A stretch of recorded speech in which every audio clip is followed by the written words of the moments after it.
Yine tatlış bir cuma sabahı yolum Akasya'ya düştü. Niye? Akasya'da cumaları, cuma pazarı var. Arkadaşlar dediler ki abi acayip güzel ürünler geldi, gel. Ben de dedim ki hadi canım atıyorsunuz, ben geleyim de yapıyorsunuzdur, özlemişsinizdir falan. Sebzelere bakalım. Alışveriş için güzel bir cuma. Akasya'dayım. Berşan bugün pazar bayağı dolu ha. Bayağı iyi. Vallahi kesin kestane alacağım. Kaşık ayvası bilir misin? Biliyorum. Niye kaşık ayvası? Kaşıkla yendiği için herhalde. Adamsın. O ada çayı. Biz lokantada bununla ekmek yapıyoruz biliyor musun?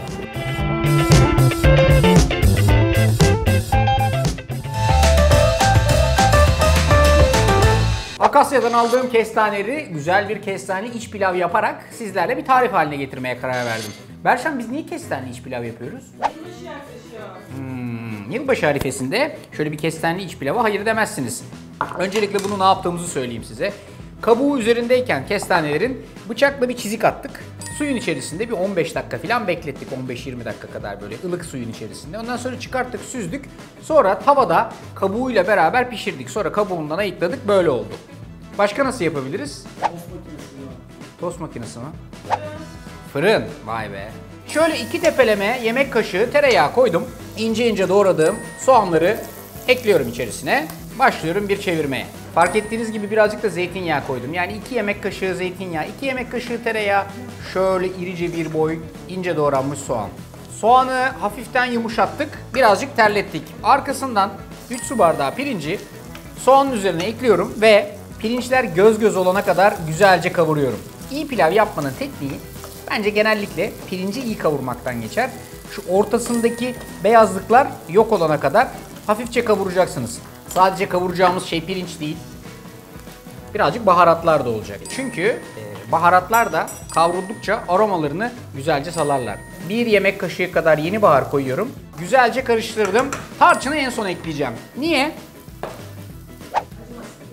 Yanmasın diye. Çok azıcık ama. Tamam, niye çok azıcık ekliyorum tarçını?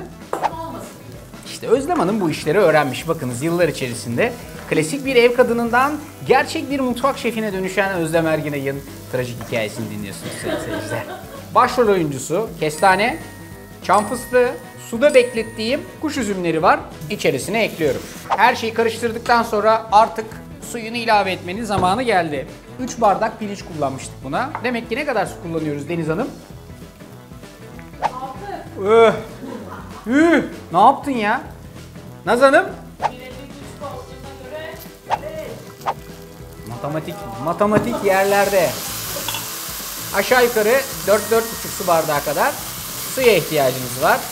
En son olarak da iç pilavın tadını birazcık daha lezzetli bir hale getirmek için ama en son çok küçük bir dokunuş. Neymiş? Kızlar Korosu yeminle. Üstüne bir çorba kaşığı şeker ekleyin. Karıştırın. Sonrası klasik pilav yapar gibi iyice suyunu çekene kadar bunu pişireceğiz. Kısık ateşte 15 dakika iyice suyunu çekecek. Hiç kapağını açmayacaksınız. Sonra bu arkadaş hazır ama demlendirmek de önemli tabii.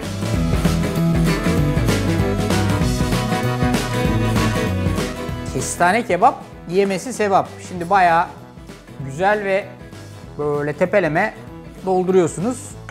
Yani ilk başta kestane az gibi gözüktüğünü biliyorum size ya. Bu pilavı bu kestane az mı falan. Yok, bayağı kallavi kestane var içinde. İç pilava eğer arzu ediyorsanız ciğer zaten olmazsa olmazlardandır ama bizimki ciğersiz, böyle tavuğun yanında vesaire ya. Veya böyle hani yılbaşındaki hindi gibi bir şeyin yanına da böyle güzelce servis edersiniz. En sonunda üzerine kıyılmış dereotuyla bu iş tamam. Tadına bakalım. Yılbaşı kapıda. Mükemmel bir atlayış.